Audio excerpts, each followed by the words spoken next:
지난주에 우리는 하나님의 계시가 글로 기록이 되었고 그 기록된 하나님의 계시가 오늘날 성경으로 우리에게 전수가 되었는데 이 기록된 성경이 원문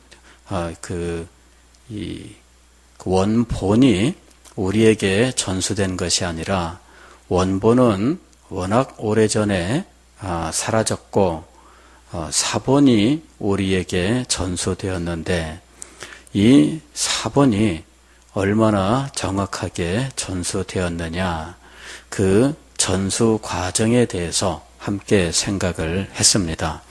그래서 유대인들의 서기관 직분이 이 성경을 필사하는 동안에 어떻게 치열하게 성경을 필사했는지, 그리고 필사본 이 성경뿐만 아니라 계속해서 성경을 통째로 암송하는 이런 일들이 있어서 구약성경 사본은 AD 10년에 와서야 10세기에 와서야 마소라 학파라고 하는 유대인 학자들이 히브리어 성경을 편찬해 냈는데 그 이전에는 구약성경 사본이 존재하지 않았었다 하는 사실에 대해서, 그리고 그 후에야 이제 히브리어 사본, 이제 이 히브리어 성경 사본이 발견은 되지만 그러나 마소라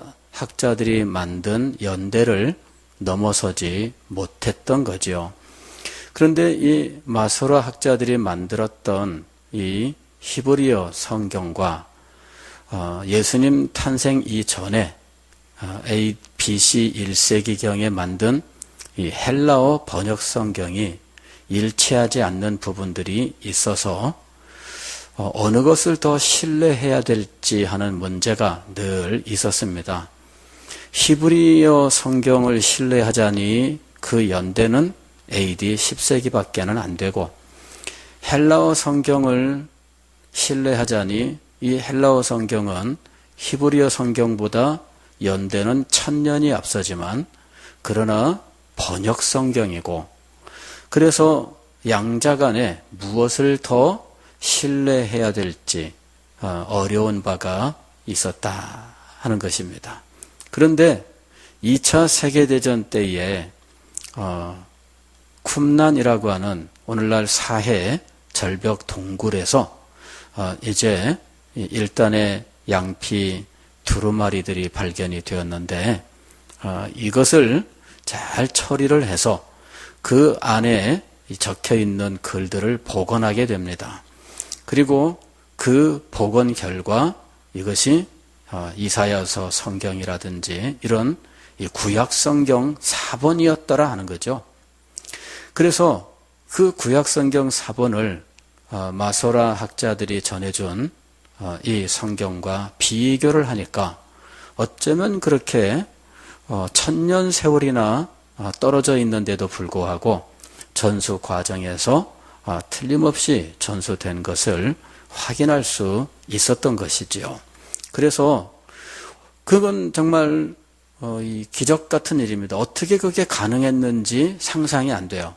이 학자들이 모여서 자기들의 그 기억, 성경을 암송하고 있는 것을 가지고 성경을 글로 옮겨놨는데 그게 1000년이나 거슬러 올라간 그때의 성경과 같더라 하는 거죠. 그러니 얼마나 이 성경 전수 과정에 놀라운 역사가 있었는지 우리는 이제 이런 말을 듣게 되면 정말 성경은 하나님의 말씀이야 이렇게 생각하면서 더 감동을 받잖아요. 그런데 이런 말을 들어도 하나도 감동을 받지 않는 사람들이 있습니다. 이런 사람들은 성경을 하나님의 말씀이라고 받아들이지 못하는 사람들이죠. 성경이 과연 하나님의 말씀일까? 의문을 가진 사람들이 있었어요. 우리는 당연히 하나님의 말씀이지 이렇게 믿고 조금 더 의심하지 않으면서 신앙생활을 하고 있지만, 그러나 성경이 하나님의 말씀일까? 인간의 글이다. 이렇게 생각하는 사람들이 나타나기 시작했습니다. 먼저 이 사람들은 성경 이 전수 과정에 이런저런 차이점들을 보면서 의문을 가진 거죠. 가령 이런 거예요. 구약 성경에 대해서 제일 처음 의문이 생겼는데, 구약 성경을 읽으면서 하나님에 대해서 어딘가는 엘로힘이라고 부르고 어딘가는 여호와라고 부르고 있다는 거죠. 그래서 하나님을 왜 엘로힘이라고 부르고 또 여호와라고 부를까? 이거는 분명히 이 두 개의 하나님을 엘로힘으로만 알고 있던 사람들이 있었고, 또 하나님을 여호와라고만 알고 있던 사람들이 있었는데, 이 두 사람들이 하나가 되면서 그들이 가지고 있던 이 엘로힘이라고 되어 있는 성경과 또 이 여호와라고 되어 있는 성경을 이렇게 합쳐서 이걸 두 개를 하나로 합치다 보니까 이제 그런 일이 벌어졌다. 이렇게 생각을 하게 된 겁니다.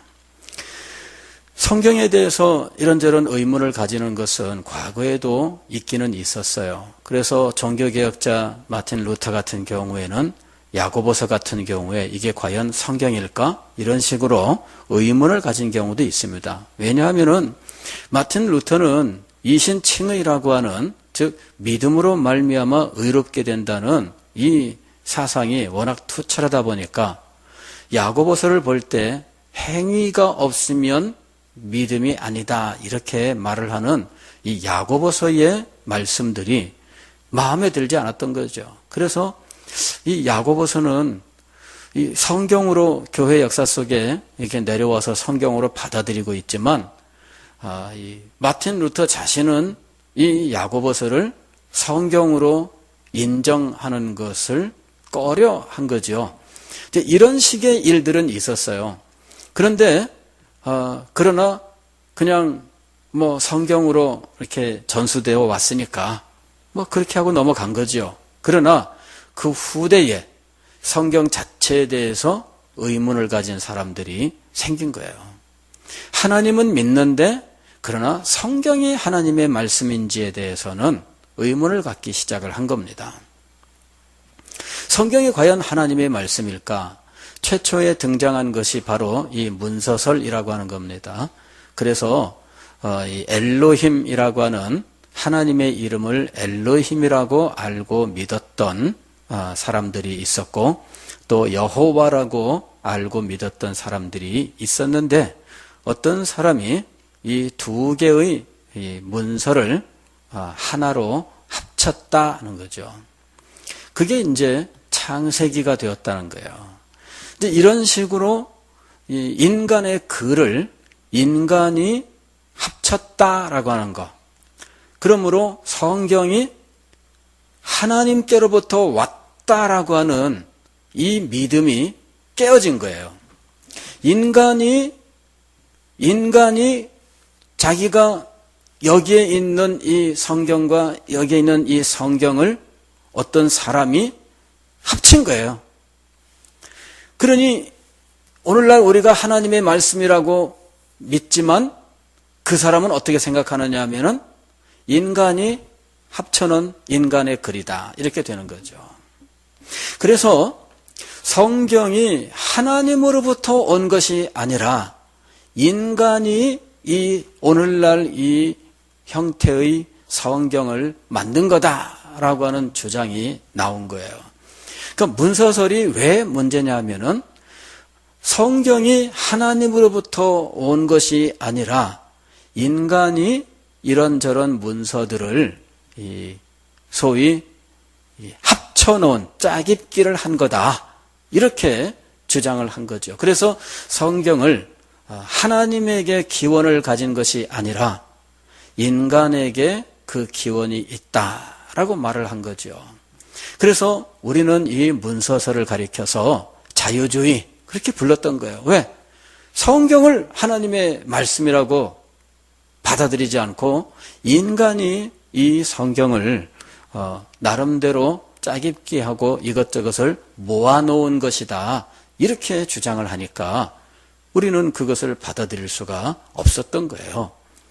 그런데 이제 나중에 이 문서설 이것을 받아들인 사람들이 성경을 읽으면서 야, 이게 신명기를 보게 되면은 신명기는 또 다르다 해가지고 신명기 문서 이렇게 또 분류를 해서 제2문서, 2문서, D문서 이렇게, 그 다음에 또 어떤 사람의 성경을 보다 보니까 자, 여기는 또 이런 사람들이 있어서 그거를 또 여기다가 합해 놓은 것 같다, 이래 가지고 문서설을 주장하는 사람들이 처음에는 2문서, 3문서부터 시작을 해서 학자들마다 자기 나름대로 몇 개의 문서를 주장하기 시작한 거예요.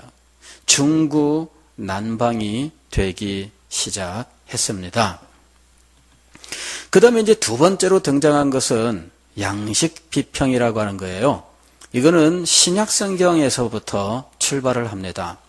신약 성경을 보게 되면은 신약 성경에도 성경책마다 조금씩 다릅니다. 마태복음은 구약적인 느낌이 그런 어떤 구약의 인용들이 많고, 그 다음에 구약적인 관습들이 자세히 설명되어 있는가 하면, 마가복음은 이 로마의 관습이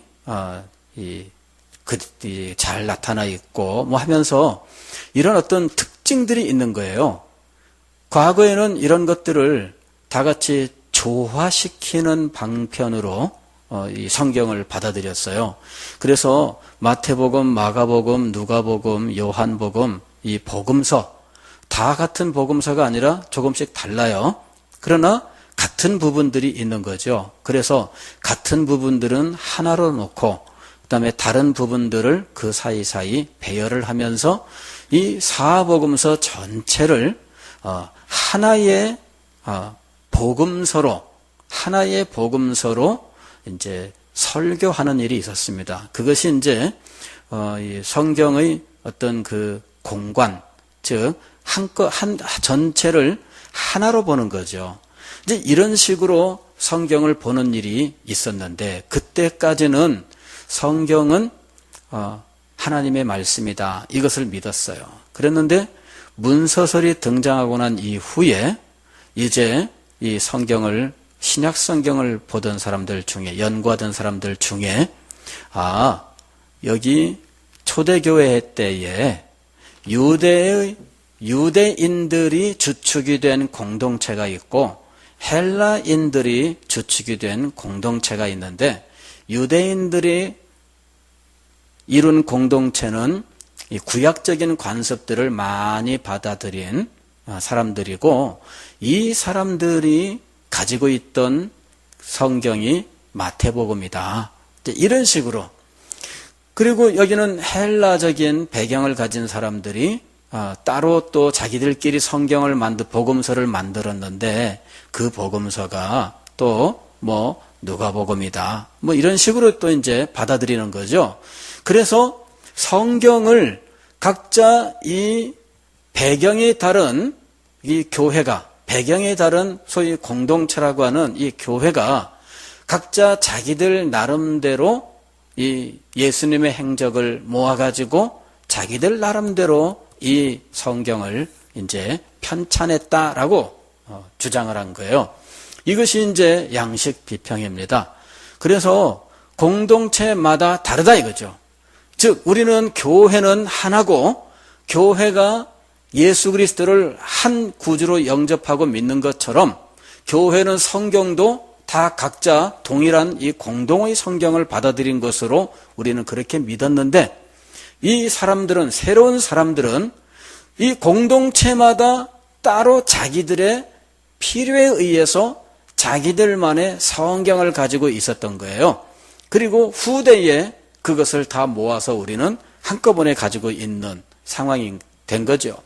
자, 이렇게 성경을 어떤 공동체가 자기의 필요에 의해서 여러 가지 예수님의 일화들을 모으고 해서 이것들을 글로 기록해서 공동체의 어떤 훈련을 위해서 만들었다.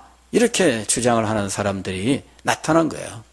이게 바로 이제 신약 성경이 하나님의 말씀이 아니라 교회가 자기 필요에 의해서, 즉 성도들을 교육시킬 필요에 의해서 만든 문서로 받아들이게 된 거죠. 그래서 성경이 하나님의 말씀이다라고 하는 이 확신이 이제 더 사라지게 된 거예요. 그리고 그 후에 어떤 사람들이 또 등장하느냐 하면, 복음서에서 말씀하고 있는 예수 그리스도의 모습이 실제 역사 속에 있던 예수님일까? 그것에 대해서 문제 제기를 하는 사람들이 있었어요. 그래서 복음서에 보면은 사람으로서는 할 수 없는 일들을 예수님께서 많이 행하십니다. 그런 것들을 볼 때에 이거는 신화, 즉 전설, 신화 속에 혹은 전설 속에 등장하는 그 말도 안 되는 일들, 그런 것들이 지금 예수 그리스도를 포장하고 있다, 이렇게 생각을 한 거예요. 가령 예를 들면 우리나라에도 위대한 위인들 같은 경우에는 그 탄생이 일반 사람들하고 달라요. 가령 이 박역거세, 이 밀양박 씨의 시조가 된다고 하는데, 이 사람 말이 품고 있던 알에서 태어났다, 이런 그 이야기를 하잖아요. 그러니까는 이 사람들의 탄생은 아주 특별하고, 그리고 우리는 그것을 역사로 받아들이지 않고 뭐라고 받아들여요? 전설 혹은 신화로 받아들이잖아요. 예수님에 대하여 기록한 복음서의 내용들을 그렇게 받아들이는 거예요. 그 중에는 예수님께 대한 사실도 있지만 또 어떤 부분들은 예수님을 위대한 분으로 높이려고 사람들이 전설이나 신화로 치장을 한 부분이 있다는 거예요. 그래서 전설과 신화 부분들을 다 빼고 나면 실제 예수님의 모습이 나타날 것이다 해서 역사적 예수 복원 운동이 벌어진 겁니다. 역사적인 예수 그리스도 복원 운동의 결과 예수님이 동정녀 탄생했다, 성령으로 잉태하여 동정녀 마리아에게서 탄생하셨다 하는 것을 부인하게 된 거죠. 왜? 어떻게 사람이 남자와 여자가, 즉 부정 모혈로 태어나지 않고 여자 혼자서 아기를 낳냐? 무생물 아메바는 그럴 수 있대지만 그게 이제 무성생식이라고 하는 겁니다. 즉 남녀성의 구별이 없이 그냥 그냥 자기가 둘로 나눠지면서 늘어나는 거예요, 개체가. 그런데 사람이 그럴 수 있느냐? 그 무성생식, 즉 사람은 남자, 여자 이렇게 성의 구별이 있잖아요. 그리고 명확합니다. 그런데 어떻게 이 처녀가 나올 수 있느냐? 이거는 전설이다 혹은 신화다, 이런 식으로 제해버리는 거죠. 어떻게 사람이 무리를 걸을 수 있느냐? 무리를 걸어갈 수 있어요? 무리를 못 걷잖아요. 그러니까 이것도 역시 전설이다 해서 다 뺐습니다. 다 빼고 보니까 예수님께 대하여 할 말이 없어. 나사렛 예수인데 그저 대접을 받고자 하는 대로 남을 대접하라, 그리고 사랑하라, 이런 교훈을 준 분으로만 남게 되는 거예요. 이적들을 다 빼고 전설이라고 생각하고 신화라고 생각하고 다 제거하고 보니까 예수님은 과연 위대한 교훈을 준 인류의 스승이었다. 즉 공자나 맹자 같은 사람이었다. 그렇게 된 거예요. 그런데 이제 그 시대가 지나고 난 다음에는 이제 사람들이 할 말을 다 했어요. 그래, 새로운 말을 하는 사람들이 나왔는데 이제 이 사람들의 주장은 뭐냐? 이 신약 성경을 어떤 공동체가 교육의 목적으로 만들어낸 것이 아니라 그들 가운데 특별한 재능을 가진 사람이 있어서 그 사람이 자기의 신학적인 입장을 나타내기 위해서 이 글을 쓴 거다. 그러니까 누가복음, 그 누가복음은 단지 예수님의 행적을 모아놓은 것이 아니라 누가라고 하는 어떤 그 가상의 저자가 자기가 가진 예수님에 대한 이 신앙 혹은 신학을 글로 쓴 거라는 거예요. 그래서 이 누가복음은 신학책이다 이런 식으로 주장하고, 누가는 신학자다 이렇게 이야기를 한 거죠. 이제 이것이 소위 말하는 이제 편집 비평이라고 하는 거예요. 그런데 이것도 역시 근본은 뭐냐면은 성경을 누가 썼다고 얘기하는 거예요? 사람이 썼다. 즉 그 기원이 사람에게 있는 거예요. 이 사람의 신학, 이 사람의 어떤 종교적인 천재성, 뭐 이런 것들이 이 성경을 기록하게 만드는 거지, 하늘로부터 무슨 성경이 임한 것이 아니다라고 하는 거죠. 철저하게 성경을 인간의 글로 받아들이는 이런 일단의 사람들이 이제 신학 교육에서 이제 이 절대 다수를 차지하게 됩니다. 그리고 그 사람들이 신학의 권위를 갖게 돼요. 이래서 신학의 풍토 자체가 성경을 하나님의 말씀으로 받아들이지 않는 상황으로 다 흘러가 버리게 되어버린 거예요. 근데 이런 경향에 대해서 두 가지 방향의 반발이 있습니다. 하나는, 그래, 성경은 인간의 그린 것은 맞다. 그러나 그 안에 하나님의 말씀도 있다. 이렇게 타협을 하는 사람들이 나타났습니다. 이제 이 사람들이 20세기 초반에 독일로부터 이 신학 활동을 했었던 이 신정통주의라고 부르는 사람들이에요. 이 사람들은 그래, 성경은 인간의 글이 맞다.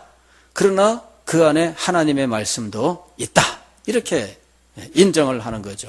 그런데 그 안에 하나님의 말씀이 어떤 형식으로 있느냐? 어떤 형식으로 있느냐? 성경책 자체의 어떤 부분은 하나님의 말씀이고 어떤 부분은 인간의 말이냐? 그것이 아니라 이 성경은 인간의 글이야. 이 성경 전체는. 그런데 이 성경을 읽을 때 자기 마음속에 작용하는 어떤 특별한 말씀들이 존재하는 거죠. 그 말씀이 하나님의 말씀이다. 이렇게 주장을 한 거예요. 즉, 이 성경이 하나님의 말씀이라고 하는 이것은 그 사람들이 뒤집어 엎을 수가 없었어요. 학문적으로 이것을 뒤집어 엎지를 못하고 할 수 없이 인정을 합니다. 이건 인간의 글이야. 다만 이것이 하나님의 말씀이 되는 길이 있는데 그것은 성령께서 그 사람에게 역사해서 여기에 있는 이 말씀을 읽을 때 그 말씀이 그 사람의 마음속에서 역사하면, 그 역사할 때 그 사람 개인에게는 자기에게 역사한 말씀이 하나님의 말씀이 되는 거예요. 저 사람에게는 하나님의 말씀이 아닐 수 있습니다. 왜? 역사하지 않았으니까. 그러나 최소한 나한테만큼은 어떻다는 얘기예요? 하나님의 말씀이다. 왜? 나한테 역사했으니까. 자, 이렇게 타협을 하게 되었는데 이 주장의 문제는 뭐냐면은, 그러면은 사람마다 하나님의 말씀이라고 받은 것들이 다 달라져 버리는 거예요. 왜? 자기 속의 마음에 감동이 와야 하나님의 말씀인 거니까. 그래서 하나님의 말씀의 객관성을 보장할 수가 없게 되는 거예요. 다 주관적이 되어버리는 거죠. 그래서 이 사람들은 이제 신학을 자기의 신앙 고백으로 이야기하는데 자기가 받은 이 감동, 그게 이제 신학이 되는 거죠. 성경을 연구해서 성경에서부터 신학이 나오는 게 아니라 자기 개인의 경험으로부터 신학이 나오는 이런 상황이 되는 거예요.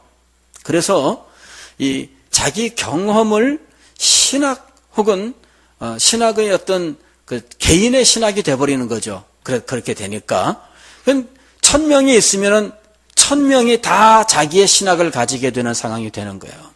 교회가 표준으로 갖는 신학이 존재할 수 없게 돼요.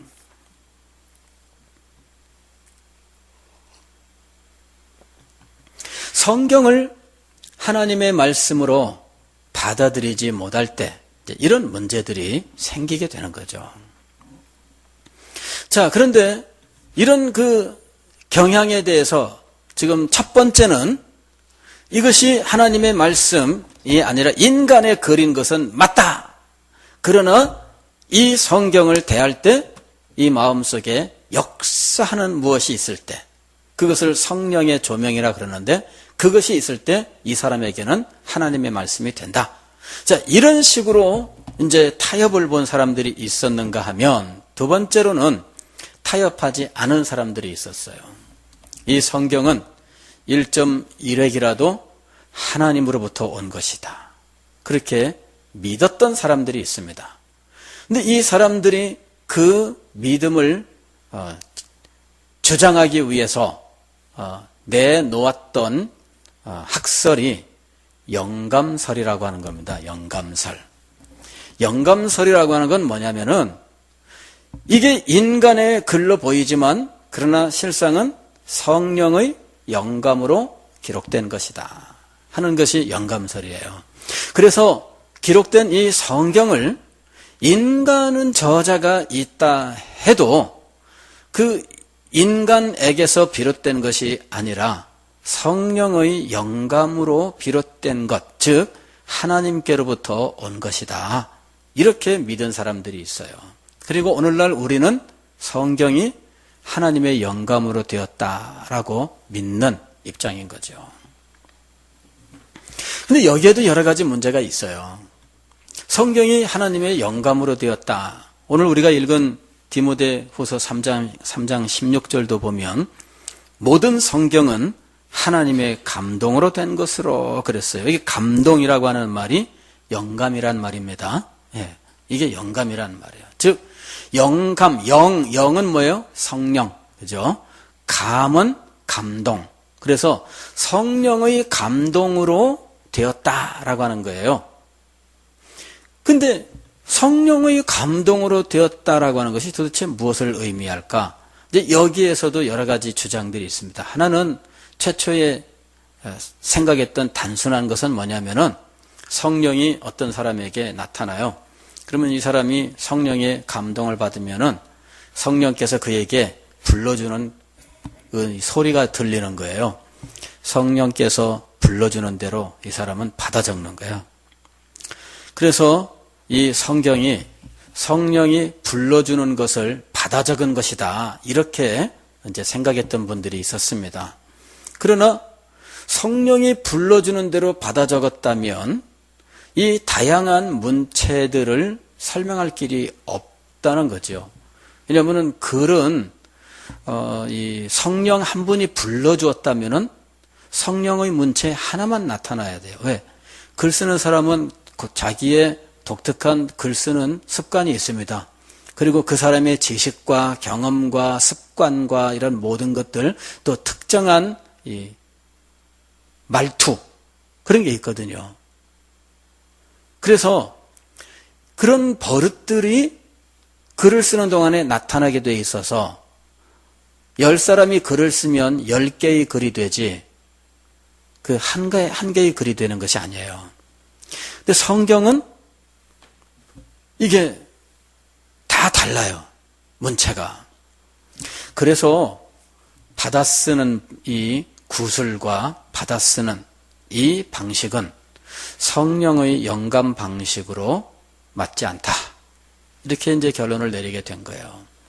또 하나는 어떤 사람이 성령의 감동을 받되 특별하게 그의 영성이 그냥 비상하게 발달을 해서 성령이 역사한 이 비상한 영성으로 그가 이 성경을 기록했다.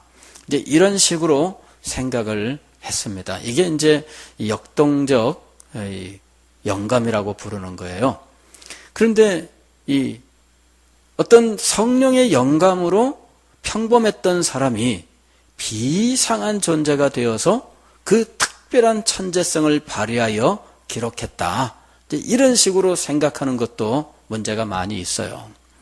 그래서 최종적으로 우리가 얻게 된 결론은 뭐냐면은 유기적 영감설이라고 하는 겁니다. 이건 뭐냐면은 성경을 기록하도록 성령께서 저자에게 특별히 감동을 주시는데 그 사람이 인간적으로 가지고 있는 모든 특징들, 아까 얘기했던 그 사람의 학식이나 경험이나 혹은 그 사람의 어떤 특별한 버릇이나 이런 것들, 그런 것들을 성령이 그대로 사용하셔서 이 글을 쓰게 하셨는데 이런 모든 과정에 오류가 없도록 성령이 역사하셨다. 이렇게 이제 믿게 된 거죠. 이게 이제 유기적 영감이라고 하는 것이고 오늘날 우리가 받아들이는 겁니다. 그래서 성경의 저자들이 성경을 기록할 때 그 사람들의 인간적인 특징들이 그대로 드러납니다. 즉 교육을 많이 받은 사람은 유식함이 드러날 것이고 또 의사인 사람은 의학적인 지식이 드러날 것이고 좀 교육이 짧은 사람은 글을 써도 좀 투박하거나 글이 좀 이렇게 매끄럽지 못한 이런 문제들이 있다는 거죠. 그래서 그런 특징들은 그대로 다 드러납니다. 그러나 전하고자 하는 하나님의 말씀은 정확하게 전달되도록 누가 역사하셨다고요? 성령이 역사하셨다. 이것이 우리가 오늘날 믿는 영감설의 내용입니다. 우리는 하나님의 이 말씀, 즉 성경이 하나님의 말씀이라고 하는 이 사실을 지키기 위해서 얼마나 많은 어려움을 겪었는지 몰라요.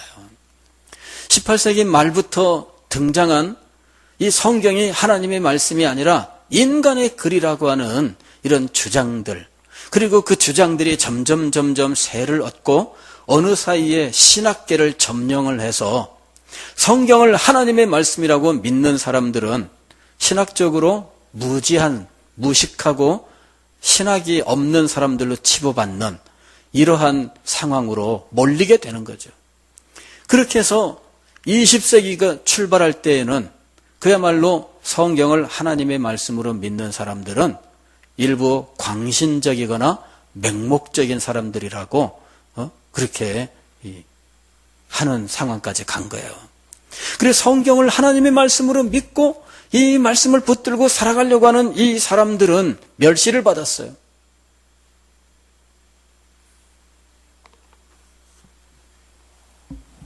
그런데 오늘날은 어떠한가? 20세기로부터 한 세기, 100년이 지났는데 100년이 지나기도 전에 성경이 하나님의 말씀이다 라고 믿는 사람들이 오히려 승리를 했어요. 놀라운 거죠. 지금은 이런 문제를 가지고 논쟁하지 않습니다.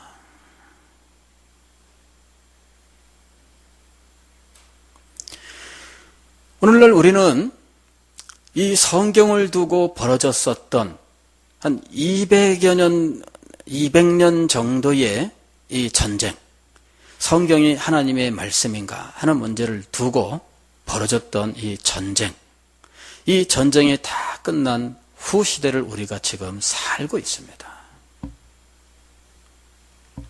우리는 성경이 하나님의 말씀이다라고 하는 이 사실을 지키기 위해서, 이 단순한 이 한마디를 지키기 위해서 얼마나 많은 아픔과 고통과 멸시와 천대를 받아왔는지를 잘 기억을 해야 됩니다.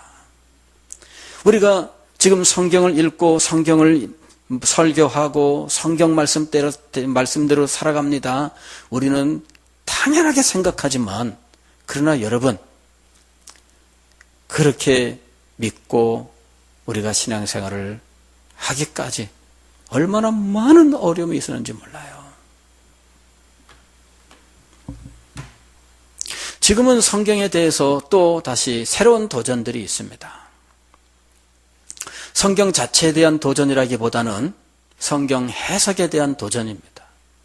그래서 성경은 현대인의 입장에서 새롭게 해석을 해야 된다. 즉 현대인에게 맞춰야 된다. 이렇게 해석의 문제로 도전이 지금 이미 시작되었습니다. 그래서 과거에 사람들이 성경을 해석하여 이렇게 믿어야 한다라고 말했던 것들은 다 과거의 것들입니다. 그 시대 사람들의 것이고 그 시대 사람들은 오늘날 현대인들보다 모든 면에서 차이가 나는 사람들이에요.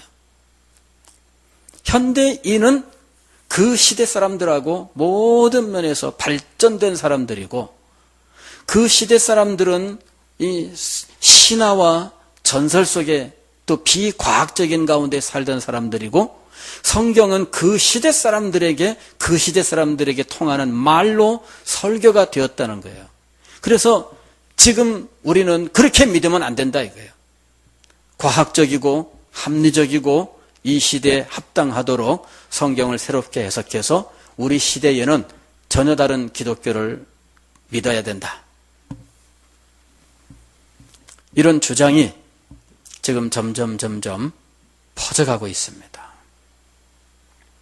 성경이 하나님의 말씀이다라고 하는 사실을 부인하지는 않지만 그러나 성경을 전혀 새로운 눈으로 보아야 된다 하는 말로써 우리가 믿어왔던 모든 것들을 다 뒤집어 엎으려고 하는 시도가 새롭게 진행 중에 있습니다.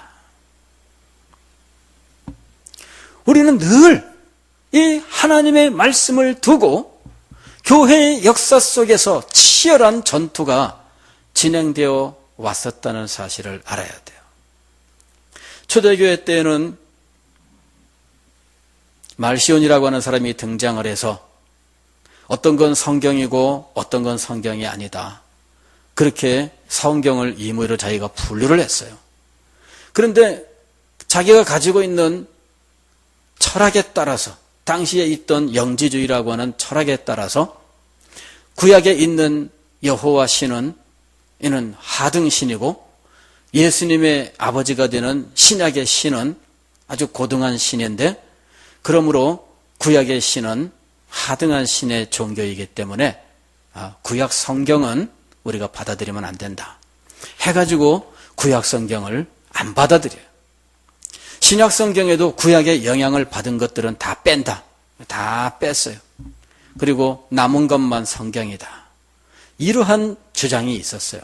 즉 성경 중에 어떤 건 받아들이고 어떤 건 안 받아들이는데 성경을 임의로 자기가 재편집하는 이런 일이 벌어졌던 거죠. 자, 그리고 그 후 시대에 가서는 어떤 일이 벌어지느냐 하면은 성경이 아예 일반 대중들에게서부터 철저하게 숨겨지는 상황도 벌어져요.